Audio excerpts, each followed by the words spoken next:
ஓம் ஆதித்யாய நமக. வணக்கம். நான் ஜோதிடர் மகேஜி பேசுகிறேன்.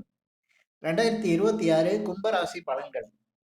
உங்க கும்பராசிக்கு இப்ப 2026ல எந்த மாதிரி பலன்கள் இருக்கும்னா, உங்களுக்கு பெரிய ஆசைகள் நிறைவேறும்.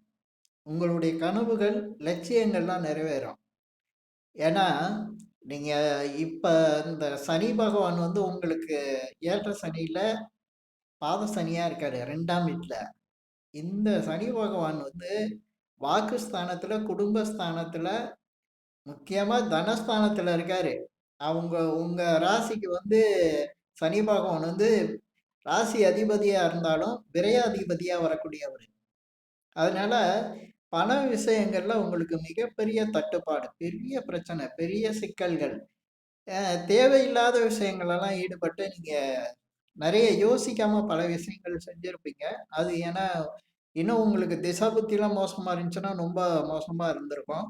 அதுவும் இல்லாம இப்ப டிசம்பர்ல பார்த்தீங்கன்னா, டிசம்பர் 7ஆம் தேதியிலருந்து உங்களுக்கு ரொம்ப பயம் குடுக்குற அளவுக்கு கஷ்டங்கள குடுத்துட்டுருக்கோம். ஒண்ணு கடன் பிரச்சனை, இல்லன்னா வருமானமே இல்லாம தடைப்பட்டு போறது, செலவுகள் அதிகரிக்கிறது, பண விஷயங்கள்ல சமாளிக்க முடியாத நிலையா இருக்கும். இதுக்கு காரணம் என்ன அப்டின்னா, செவ்வாய் தனுசுல இருக்காரு. உங்க ராசிக்கு 11ஆம் இடத்துல செவ்வாய் இருக்காரு. செவ்வாய் உங்க ராசிக்கு 2ல இருக்கல சனி பகவான பார்த்துட்டு இருக்காரு. செவ்வாய்க்கு 4ஆம் பார்வை உண்டு. அந்த 4ஆம் பார்வையில சனி பகவான பார்க்கிறாரு. அதே போல உங்களுக்கு ராசிக்கு 2ல இருக்கக்கூடிய சனி பகவானு, இங்க 10ஆம் வீட்ல இருக்கக்கூடிய செவ்வாய பார்க்குறாரு. இந்த சனி, செவ்வாய் திரும்ப திரும்ப பாருங்க. ஒரு சுழற்சி முறையில பார்த்துக்கையில ஏன்னா சனி பகவானுக்கு 10ஆம் பார்வை உண்டு. செவ்வாய்க்கு 4ஆம் பார்வை உண்டு. இந்த 2 பார்வையும் இருக்கையில உங்களுக்கு சொல்ல முடியாத கஷ்டங்கள். சிலருக்கு மாத சம்பளம் இருக்கிறவங்களுக்கு கூட, சம்பளத்துல அவங்களுக்கு கரெக்ட்டா வந்துட்டு இருந்தாலும், வேற ஏதாவது கடன் பிரச்சனை, இல்ல அதிக விரய செலவுகள். ஏன்னா விரயாதிபதியா இருக்கார்ல, அதிக விரய செலவுகள். அது மாரி கடன் குடுத்துட்டு வாங்க முடியாம இருக்கிறது. கடன் வாங்கிக்கிட்டு கவலைப்படுறதும் இருக்கு. கடன் குடுத்துட்டு அத வாங்க முடியாதது. சில பேர் இன்வெஸ்ட்மென்ட் எதுலயாவது பண்ணிட்டு, அந்த பணம் அ உங்கள உங்கள ஏமாத்தி அந்த மாரி பணத்த ஏமாத்துறது. இதனாலலாம் பல மனக்கவலைகள், பண கஷ்டங்கள் இந்த மாரிலாம் இருக்கும். சில பேரு ஏதோ ஒரு நம்பிக்கையா சொல்றதுனால நீங்க முதலீடு பண்ணி, அது உங்களுக்கு விரயமாகிறது. இப்படியெல்லாம் இருக்கும். அதுவும் நான் சொல்லக்கூடிய அந்த டிசம்பர் 7லருந்து இப்ப நடந்துகிட்டு இருக்கும். இது ஜனவரி 13 வரையும் தான் உங்களுக்கு அப்படி இருக்கும். இதே விஷயம் உங்களுக்கு அப்படியே இந்த கவலைகள்லாம் மறைஞ்சிரும். ஜனவரி 13 வரையும் தான். ஏன்னா செவ்வாய் ஜனவரி 14 இதுக்கு வந்துருவாரு. மகரத்துக்கு வந்துருவாரு. அப்ப அவருடைய பார்வை சனி பகவானுக்கு இருக்காது. சனியும் செவ்வாய பார்க்க முடியாது. அதனால உங்களுக்கு பிரச்சனைகள் கொஞ்சம் ஓஞ்சிரும். ஒண்ணும் கவலை இல்ல. அதேபோல இப்ப இருக்க நிலையில உங்களுக்கு பாருங்க, சனி பகவான் உங்க ராசியில இருந்தாரு. ஜென்ம சனியா இருந்து அவரு விலகி 2ஆம் இடத்துக்கு போனாரு. அங்க இருந்த ராகு அப்படியே விலகி உங்க ராசிக்கு வந்துட்டாரு. இது உங்களுக்கு ஒரு பெரிய ஒரு டிஸ்அட்வான்டேஜ். அதாவது இப்ப நடக்கிற நிலையில ஒண்ணு போனா ஒண்ணு வரும் அப்படிங்கிற மாரி வந்துருச்சு. இது ஒண்ணும் பிரச்சனை இல்ல. இப்ப அடுத்து 2026ல உங்களுக்கு மிகப்பெரிய அளவுக்கு சக்சஸ் இருக்கு. கவலைப்படாதீங்க. ஒண்ணும் பிரச்சனை இல்ல. ஏன்னா, உங்க ராசிக்கு 5ல இருக்க குரு பகவான் இப்ப உங்க ராசிய பார்த்துக்கிட்டு இருக்காரு. இவ்வளவு பிரச்சனையிலயும் நீங்க நல்லா ஓரளவு சமாளிக்கிறீங்கன்னா, உங்க ராசிய குரு பார்க்குறாரு. அதான் உங்களுக்கு பெரிய ஒரு அட்வான்டேஜான விஷயம். ஏன்னா, குரு பார்க்கையில "முக்கோடி நன்மை" அப்படிம்பாங்க. நீங்க பிரச்சனைகளோட இருந்தா கூட அத சமாளிக்கிறதுக்கான திறன் உங்களுக்கு இருந்துகிட்டு இருக்கு. இதுவே குரு உங்களுக்கு மே கடைசி வரையும் தான் இருப்பாரு. அதுக்கப்புறம் ஜூன் 1ஆம் தேதி ராசிக்கு 6ஆம் இடமான கடகத்துக்கு போயிருவாரு. இப்ப 5ஆம் இடம் மிதுனத்துல இருக்காரு. கடகத்துக்கு போய் உச்சம் பெறுவாரு. ஆகா! குரு பார்வை இல்லாம போயிருமே! அப்படிங்கிற மாரி நீங்க நினைக்காதீங்க. அப்பதான் உங்களுக்கு ஒரு பெரிய ட்விஸ்ட்டே இருக்கு. ஏன்னா, உங்க தன அதிபதியும், உங்களுக்கு லாபாதிபதின்னு சொல்லக்கூடியதும் குரு பகவான் தான். அவரு உச்சம் பெறப் போறாரு. உச்சம் பெறது இல்லாம அவருடைய பார்வை உங்க தனஸ்தானத்துக்கு வரப்போகுது. இதுதான் உங்களுக்குள்ள மிகப்பெரிய அட்வான்டேஜ். அப்ப அந்த 2ஆம் இடத்துல இருக்கிற சனி பகவானுடைய அந்த உங்களுக்கு இப்ப நடக்கிற 7 சனியில இருக்கக்கூடிய அந்த பாத சனியோட தாக்கம் குறைஞ்சிரும். உங்களுக்கு பிரச்சனையே இல்ல. அப்பதான் உங்களுடைய பெரிய ஆசைகள், கனவுகள், லட்சியங்கள்லாம் நிறைவேறும். ஏன்னா, நீங்க பல விதத்துல கோட்டை கட்டுற மாரி கனவுகள காண்டு நெறைய விஷயங்கள்ல நீங்க சிக்கல்கள்ல மாட்டியிருப்பீங்க. ஏன்னா, ராகு வந்து உங்க ராசியில இருக்காரு. உங்கள வந்து பல வகையில பல பேர் ஏமாத்துற மாரி நெறைய சூழ்நிலை இருக்கும். ஏன்னா, நம்பி சில விஷயங்கள செய்வீங்க. ஆனா, அதெல்லாம் வந்து சரியா வராது. அதேபோல நீங்களும் பிரம்மாண்டமா எல்லாத்தையும் ஒரு கனவு மாரி நெனைக்க ஆரம்பிச்சுருவீங்க. எல்லாமே நடக்கும் அப்படின்னு உறுதியா நம்பி சில விஷயங்கள செஞ்சு அதுல மாட்டியிருப்பீங்க. ஏன்னா, சில பேரு வந்து வேலையில இருந்திருப்பாங்க. வேலையில இருக்கும்போது மற்ற ஒரு வேலை கிடைச்சிரும் அப்படின்னு சொல்லி, நல்ல வேலை கிடைக்கும். இத விட சிறப்பான வேலையா இருக்கும்னு சில பேர் சொல்றதுனால, இருக்கிற வேலைய விட்டுட்டு நீங்க அந்த வேலைக்கு முயற்சி பண்ணுவீங்க. அங்க வேலை கிடைச்சிருக்காது.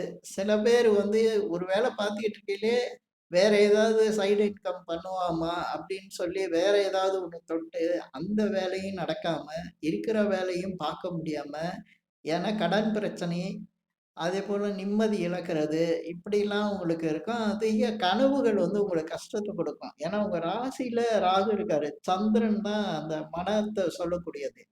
அங்க இருக்கையில நெறைய ஒரு பயத்த குடுத்துரும். அதேபோல சனி பகவான் 2ஆம் இடத்துல இருக்காரு.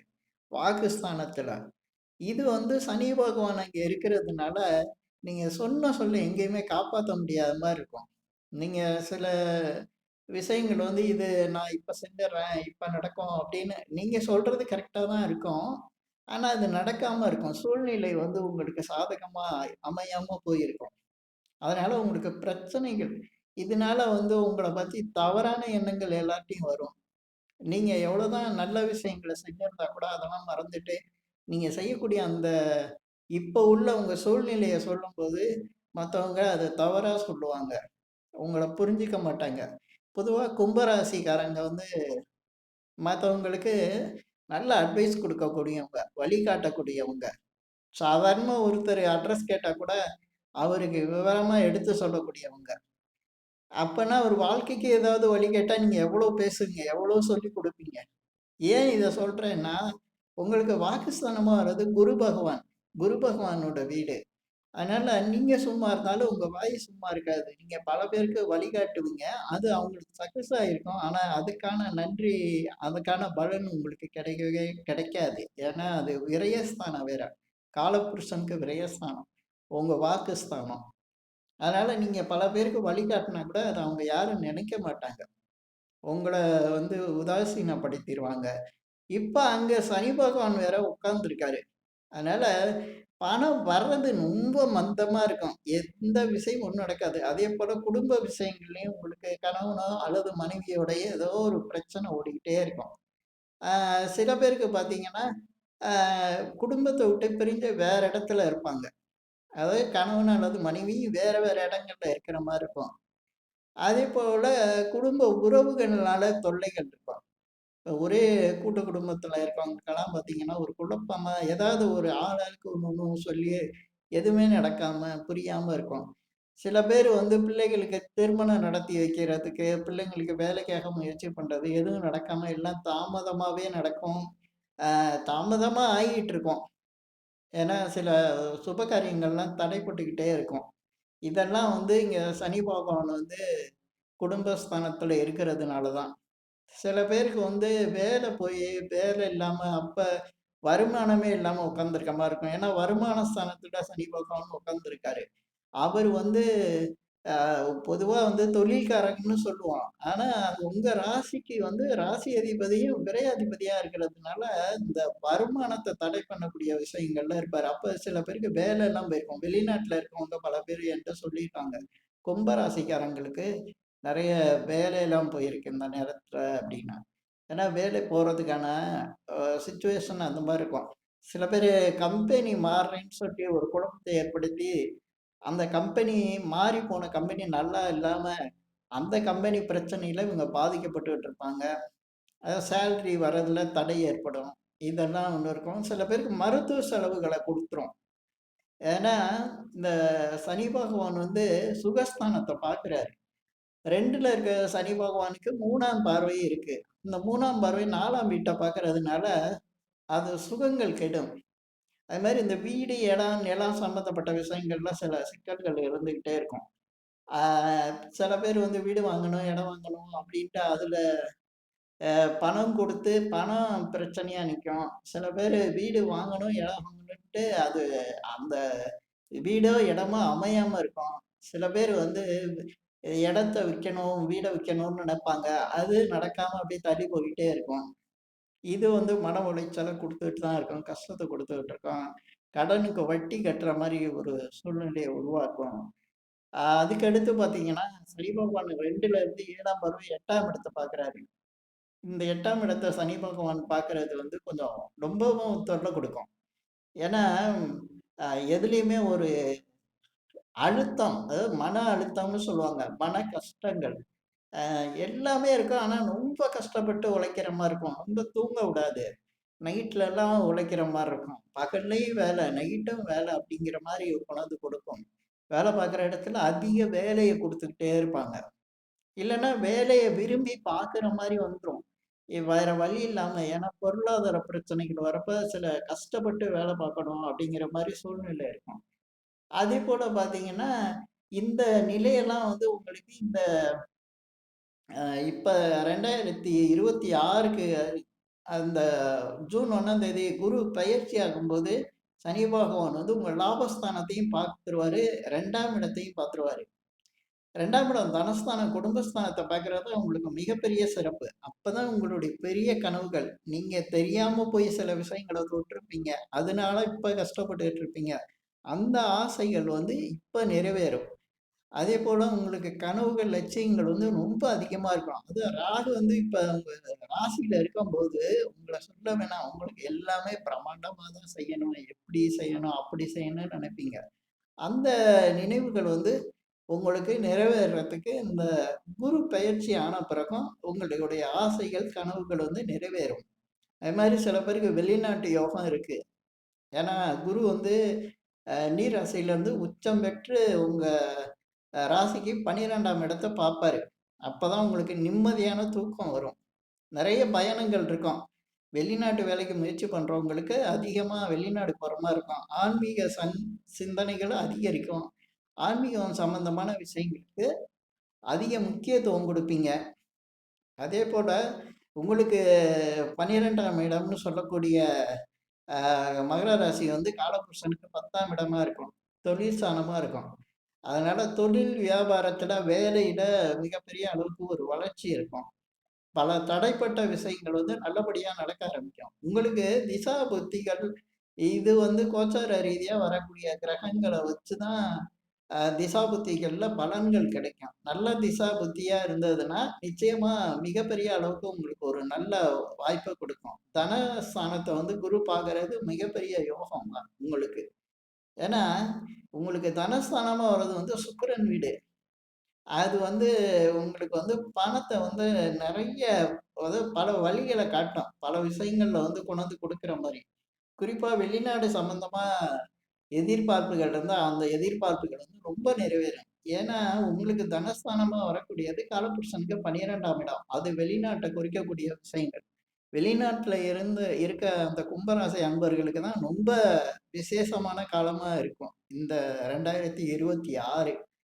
இப்ப இந்த பலன்கள நான் சொல்லியிருக்கிறதுல பல விஷயங்கள் நடக்கும். ஆனா, நீங்க வந்து எதிர்பார்ப்புகள கொஞ்சம் கம்மி பண்ணி, உங்க சுய ஜாதகத்துப்படி நடக்கிற விஷயங்களுக்கு அ நீங்க எதிர்பார்ப்ப வச்சுக்கணும். ஏன்னா, சில பேருக்கு வந்து இப்ப ஜாதகம் ரொம்ப பாதிச்சிருக்கும். அதுல வந்து முடக்கு இருக்கும், திதி சூனியம் இருக்கும், பித்ரு தோஷம் இருக்கும். அவங்கலாம் வந்து பெரிய அளவுக்கு எதிர்பார்க்க முடியாது. அதெல்லாம் ஜாதகத்த கிளியர் பண்ணி நல்லா வச்சிருக்கவங்களுக்கு, இந்த மாரி கோச்சார் ரீதியா குரு பெயர்ச்சி, இந்த மாரி கிரக பெயர்ச்சிகள் வரும்போது உங்களுக்கு நல்லது நடக்கணும்னா, உங்க முழு ஜாதகமும் நல்லா இருந்தா தான் நடக்கும்.